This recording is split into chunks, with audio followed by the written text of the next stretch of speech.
What's up, everybody? Tyson Roush. Let's talk Jets. Hope everybody had an excellent weekend. Finally, some sunny, warm weather in New Jersey, which was a refreshing change. The draft is a week and a half away. The team released their new uniforms, which had the old nostalgic logo on it, which is just awesome. They're sharp, they're clean, and they help you move away from the Adam Gase years and the Sam Darnold failure and the Zach Wilson failure. It's kind of like Aaron Rodgers year two. We're just kind of, it's like a clean page, a clean slate, right? So that's a lot of fun.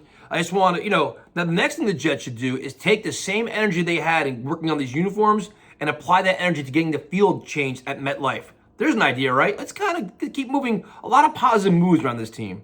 Just want to say congratulations to my fighters. We had 3 guys compete Saturday night. 2 of them won, and the last guy lost a close decision, but they did awesome. Extremely proud of them, and it's so cool to see all their hard work pay off as they improve. So one of the biggest questions you always get, and I was out and about this weekend, was what is the Jets' biggest need in the draft? And obviously, to me, we all know at this point, it's offense. Address the offense as much as possible. Now, Joe Douglas has done a really good job this offseason with limited resources, filling a lot of holes. But when he did that, there was some risk associated with that, as you have guys with an injury history, or they're coming off an injury, or they're a little bit older. So as you go into the draft, I think we all agree that offense is the biggest need.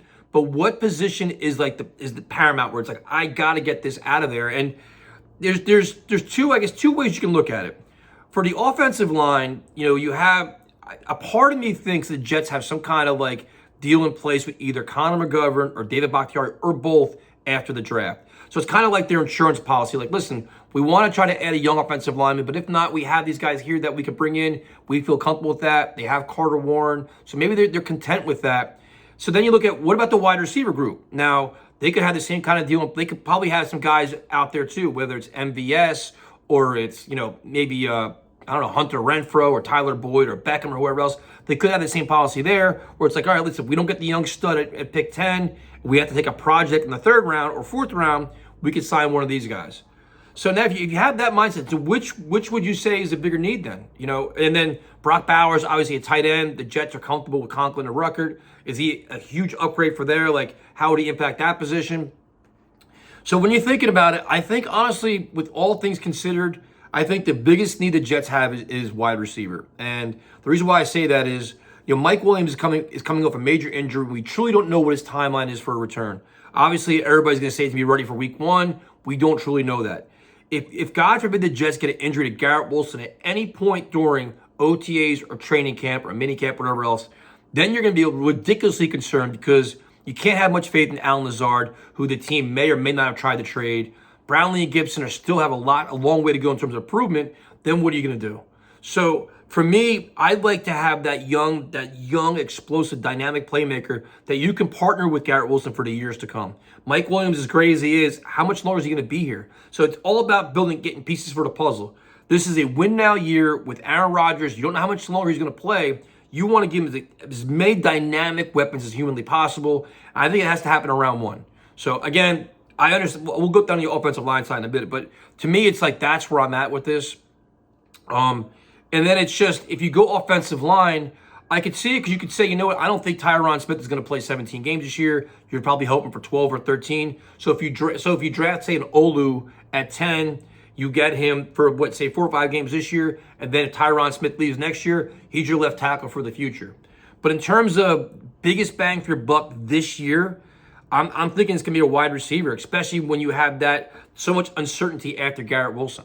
So let me know what you guys think, and this is something we could argue about for hours, I'm sure.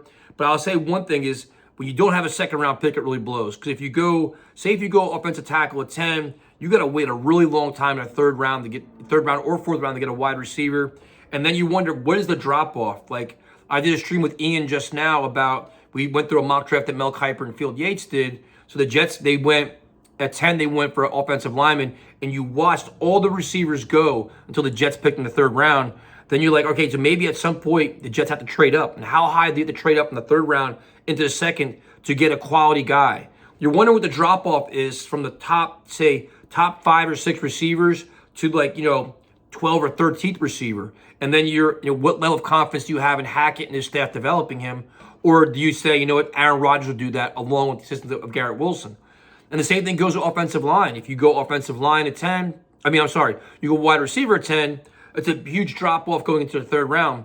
What is the drop off in terms of what is the talent discrepancy there? Like, is it this, like, how much of a project are these guys in the third and fourth round?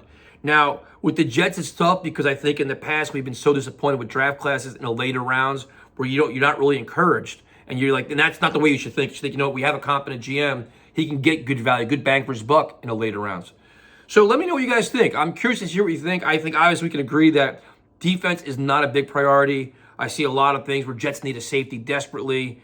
I understand, Chuck Clark coming off a major injury. You don't know what he is. But Ashton Davis, Tony Adams, I have a lot more faith in the Jets' pass rush and their scheme with Sal and Ulbrich that they can hide deficiencies in the like at safety. There's also some big free agent names still out there. But to me, it's offensive line and playmakers, however you want to break it down. But in terms of the biggest need, I think this team still needs a major piece to the puzzle to make this offense really go at a high level where you're not panicking every time Garrett Wilson gets hurt or banged up. Look at how many times last year Garrett Wilson took enormous hits and lay on the ground. You're like, now what do we do? There goes our entire offense. You kind of want to avoid that in a year like this where the goal is winning the AFC East. The goal is the playoffs.